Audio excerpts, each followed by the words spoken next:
Comment trouver du bonheur entre les murs de l'école pour commencer cette discussion? Je vous demande d'accueillir le journaliste et écrivain anglais Peter Gumbel.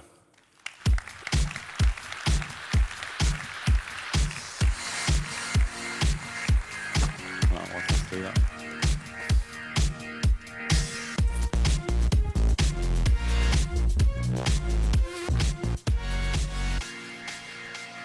Bonjour Peter Gumbel. Ravi de vous accueillir, on va vous entendre dans un instant. Vous êtes professeur à Sciences Po et donc l'auteur d'un essai, on en parlait tout à l'heure, On achève bien les écoliers, qui a été publié en 2010 aux éditions Grasset. Et c'est vrai que vous posez dans ce livre un regard très critique sur le système éducatif français, que vous accusez de décourager ses élèves. Est-ce que cette question du bonheur à l'école est une notion centrale pour vous? Oui, tout à fait. Effectivement, dans mon livre, le dernier chapitre, c'est sur le bonheur, sur l'importance du bonheur. Et au moment de la publication, on m'avait dit, mais monsieur, le plaisir, qu'est-ce que ça a à voir avec l'apprentissage? Il faut souffrir pour bien apprendre. Et j'étais vraiment confronté dans les plateaux radio par les gens qui disaient, non, monsieur, sous la souffrance, ça va avec l'apprentissage. Effectivement, c'est complètement faux. On le sait depuis quand même pas mal de temps, avec la recherche dans la psychologie, que la motivation et la confiance sont des éléments extrêmement importants. Et la motivation et la confiance, ça mène aussi au sentiment de bonheur, de bien-être, de l'épanouissement. Et je réjouis que le ministre a utilisé le mot épanouissement, parce que ce sont vraiment, on le sait, les moments les plus importants dans la scolarité, mais aussi pour après, pour l'apprentissage à vie, c'est l'appétit, le plaisir de l'apprentissage qui est important. Est-ce que le bien-être est compatible aujourd'hui avec le système scolaire tel qu'il est en France? Alors, ce qu'on sait, en regardant les comparaisons internationales, c'est que, effectivement, non, c'est pas vraiment le cas. Il y a plusieurs éléments qu'on peut constater, surtout dans les études internationales. D'abord, un sentiment d'appartenance qui est très faible. Donc, c'est-à-dire que les jeunes Français, si on pose la question, alors toi, tu te sens bien à l'école, ça fait partie de ta vie, tu l'assumes, la réponse est plutôt mitigée. Tandis que dans la plupart des autres pays de l'OCDE, la réponse est clairement oui. Donc 80% oui. En France, 45% qui disent oui. Donc les résultats français sont assez mauvais. Le classement d'ailleurs a baissé dans la dernière publication de PISA. Ça correspond à quoi d'ailleurs, cette perte? Alors il faut distinguer deux choses. Alors il y a la performance, c'est sûr. Il y a une perte de vitesse, une dégradation de la performance en France. En 2000, les premières études PISA montraient qu'à peu près 15% des élèves avaient de grandes difficultés. Aujourd'hui, c'est 20%. Donc, on est une performance qui s'est dégradée. Mais l'autre aspect qui est très, très intéressant dans ces études-là, c'est plutôt la notion alors, à la fois le sentiment d'appartenance, mais aussi la confiance en soi, les relations avec les enseignants, et tout autour de le stress à l'école, qui sont quand même des éléments très marquants. En France, on constate un manque de confiance, un niveau de stress qui est très élevé et en plus une performance qui se dégrade. Alors on va donner des exemples très concrets que vous abordez et qui sont vraiment des sujets de réflexion. Vous parlez par exemple de la dictature de la salle de classe avec des évaluations totalement humiliantes qui mettent précisément les élèves sous pression. Ça, vous avez observé ça et ça caractérise selon vous notre système actuel? Alors, je parle aussi de la culture de la nullité. Pourquoi? Parce que il y a plusieurs éléments qui sont un peu les instruments de torture pédagogique. La notation, par exemple. 20 sur 20, extrêmement difficile, très très très peu d'élèves, surtout pour la philosophie ou les matières qui sont plus subjectives. Donc 20 sur 20, c'est presque impossible. Tandis que 0 sur 20, tout à fait possible, et même moins de 0. Donc pour les dictées, moins 5, moins 10. J'ai même rencontré un monsieur d'un certain âge l'autre jour qui m'a dit avec fierté, j'ai eu moins 150. Et simplement 30 sur 20, ça se trouve jamais, moins 10, oui. Donc il y a dans la notation déjà des difficultés de félicité, et même ça se fait pas suffisamment. Donc, où est là, du coup, pour l'enfant, pour l'élève, l'incitation à progresser, surtout un élève qui est bon. Si on est toujours à 16 sur 20, on ne peut pas progresser, c'est compliqué. Donc, ça, c'est le premier élément. Deuxième élément, et donc, Madame la Présidente vient de mentionner le mot redoublement. Les Français, on est quand même 3 fois plus que le niveau de l'OCDE, à 38-39%, un taux de redoublement pour les élèves de 15 ans, tandis que dans la moyenne de l'OCDE, c'est 13%. Donc là, on sait parfaitement depuis des années, et même sur le site web du ministère de l'Éducation, vous trouvez un dossier tout à fait remarquable sur le redoublement et pourquoi c'est complètement inefficace et ça stigmatise et ça décourage. Néanmoins, on continue avec tout ça parce qu'on n'a pas vraiment aborder le problème de manière systématique. Ouais. On verra d'ailleurs tout à l'heure dans le sondage que la Croix a réalisé pour l'appel cette semaine que les parents sont plutôt attachés d'ailleurs au système de notation et même au redoublement. On parlait donc d'épanouissement, de bien-être. Comment, selon vous, précisément, développer le plaisir pour les élèves français aujourd'hui ? Alors déjà, cette école, ce n'est pas un lieu d'épanouissement. Ça se voit dans les études. C'est plutôt un lieu de contestation, donc le sentiment d'appartenance. Et à cette école, on fait quoi ? C'est la transmission des savoirs, point. Donc, dans les pays, surtout anglo-saxons, on constate très souvent les exutoires sains, le sport, l'art, la musique, qui sont extrêmement importants. Et les talents sont valorisés. Donc, en France, si on joue parfaitement bien, très bien le violon, mais on est nul en maths, on n'est absolument pas valorisé. Et aux États-Unis, où j'ai vécu avant d'arriver en France, là, du coup, si on joue bien au violon, ok, les maths, on va l'aider, mais avec la musique, c'est super. Donc, il faut reconnaître que le programme et le système ne reconnaissent pas suffisamment tous les talents des jeunes. Ça, c'est le premier élément. Deuxième élément, c'est aussi très relevant pour ce congrès, parce que les parents dans l'école, ou les relations avec l'école, sont très, très difficiles. Et même, il n'y a pas très souvent de relations. C'est comme un rideau de fer. Voici l'école, voici la famille et la maison. Et dans d'autres pays, beaucoup d'autres pays, non seulement les pays anglo-saxons, mais aussi les pays nordiques, on constate que les parents ont des rôles à jouer, que l'école se trouve dans une communauté qui est importante et qui fait en sorte que l'élève se sent bien, se sent à l'aise, se sent chez lui aussi à l'école, même avec les problèmes des devoirs, la pression, etc. Mais on accepte cette école parce que c'est implanté, ancré dans une communauté. C'est pas une prison, c'est un jardin. Et en France, malheureusement, trop souvent, cette école est fermée, et même les classes sont fermées. C'est un enseignant, la porte fermée, et c'est pas ça qu'il faut faire.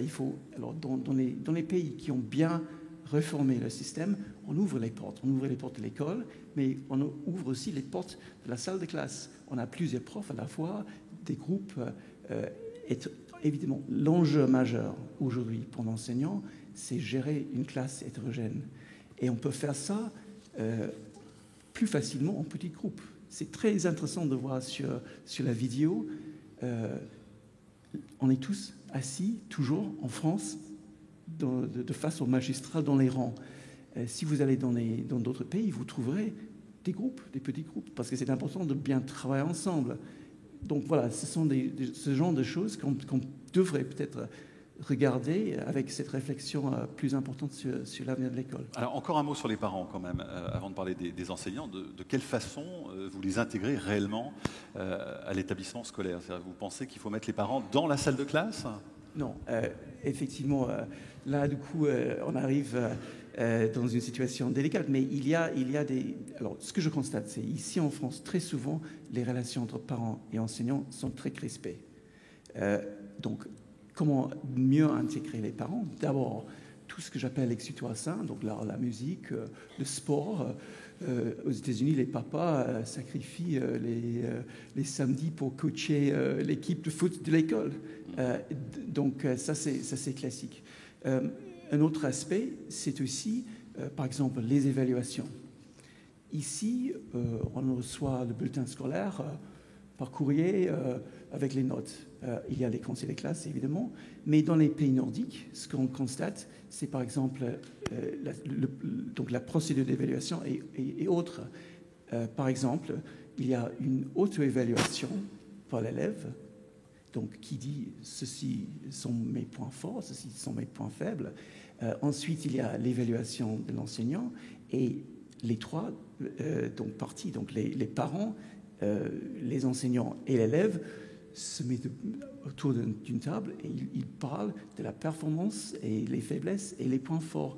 Et là, du coup, c'est une relation qui est beaucoup plus humaine. Maintenant, alors pour le moment, on n'a pas cette relation, ce contact très important avec les enseignants. Alors les enseignants, justement, qu'est-ce qui fait défaut, selon vous, par rapport à leur formation aujourd'hui dans le système tel qu'il existe? Alors, dans mon livre, j'ai vraiment pris soin de dire c'est pas une attaque contre les enseignants. Il y a en France, comme dans tous les pays, des enseignants qui sont extrêmement bons, extrêmement performants. Il y a d'autres qui sont médiocres, il y a d'autres qui sont vraiment mauvais. Voilà.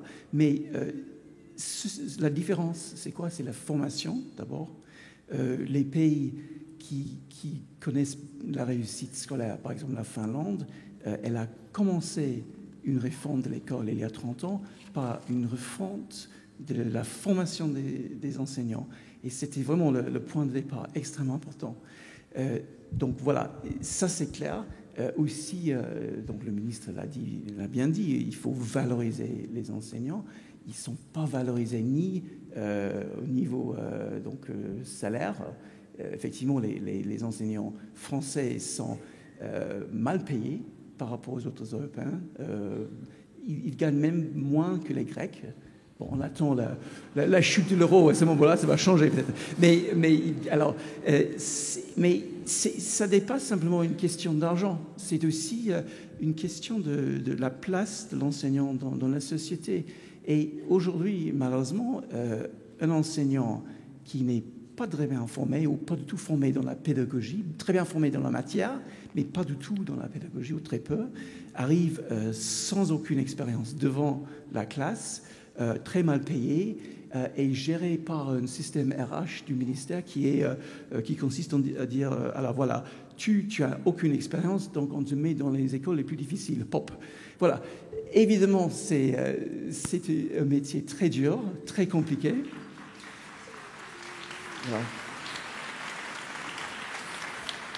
Voilà. Donc, comment faire? D'abord, on le constate, si on regarde les statistiques pour le CAPES, il y a une chute extrêmement importante des candidats pour ce métier, parce que ça ne valorise pas, c'est pas bien payé. Donc, j'espère très, très fortement que M. le ministre, comme premier acte, va tout de suite dire, OK, on va revoir complètement la formation pédagogique de nos enseignants pour faire en sorte qu'ils arrivent déjà dans les salles de classe avec des attentes, avec un professionnalisme. C'est pas facile, c'est un métier extrêmement compliqué. Il y a des problèmes de discipline, il y a des problèmes de dyslexie, il y a cette hétérogénéité. Et donc, c'est ça l'enjeu. Et on ne peut pas inventer ça. Et si on n'est pas formé, qu'est-ce qu'on fait? On répète simplement ce qu'on a fait, ce qu'on a vécu soi-même à l'école. Donc, pour moi, c'est vraiment une première étape pour cette idée de cette refonte de l'école, c'est la refonte de la formation des enseignants. Alors, vous êtes un observateur de ce qui se passe à l'étranger, évidemment. Vous prenez un exemple avec la Corée et Singapour, et vous parlez de résultats spectaculaires. Alors, évidemment, on a tout de suite envie de s'en inspirer, mais de quoi il s'agit exactement? Alors, il y a un peu le casse-tête là, parce que si vous regardez les performances en Asie, les Chinois, les Coréens, et si vous regardez la culture scolaire, vous allez constater qu'il y a une culture scolaire qui est aussi très stressante. Mais néanmoins, la performance est exceptionnelle. Donc il faut poser la question comment ça se fait. Donc il y a évidemment des différences culturelles qui se jouent. Si vous regardez les performances européennes, ce sont les pays où il y a le moins de stress, la Finlande, les Pays-Bas, les Nordiques, où les performances sont bonnes. Mais dans les pays, c'est très intéressant parce qu'il y a 10 ans, par exemple les Japonais, les Coréens, ils ont vu les premiers résultats PISA et ils étaient choqués. Pourquoi? Parce que pour toutes les questions autour de relations entre enseignants et élèves, pour toutes les questions autour de la créativité, ils n'étaient pas bons. Et donc ils ont revu, ils ont commencé un process de revoir la formation et comment gérer cette école. Et depuis, les Coréens, par exemple, ils continuent à monter dans les performances. Alors, deuxième élément qui est passionnant, les maths. En France, les maths, on a remplacé, avec la Révolution française, on a remplacé le Dieu par les maths. Et finalement, les maths, ça fait peur. Et on voit dans les sondages, dans les études, que les élèves français sont extrêmement stressés par les maths. À Singapour, ils ont inventé un système qui s'appelle le Singapore Math, et qui consiste en quoi? C'est le prof, l'enseignant, qui arrive devant la classe, qui est configurée en petits groupes, avec la question. Pas la méthode, mais la question. Ensuite, en groupe, on cherche la bonne méthode et on cherche avec la bonne méthode, on espère, la réponse. Et à la fin de cet exercice, c'est chaque groupe qui arrive et qui explique aux autres comment ils sont arrivés à la réponse qu'ils ont trouvée. Et on discute à la fois la méthode. Et c'est toute une démarche de raisonner. En France, on est toujours plutôt dans l'idée, alors il y a la question, mais aussi la méthode et la réponse. Et c'est la transmission. On remplit les têtes vides au lieu de laisser raisonner. Et c'est ça qui fait en sorte que les Asiatiques sont maintenant extrêmement forts, parce que cette idée de comment raisonner et comment expliquer et comment bien arriver à la bonne réponse, c'est ça qui manque malheureusement ici, mais qui est de plus en plus important là-bas.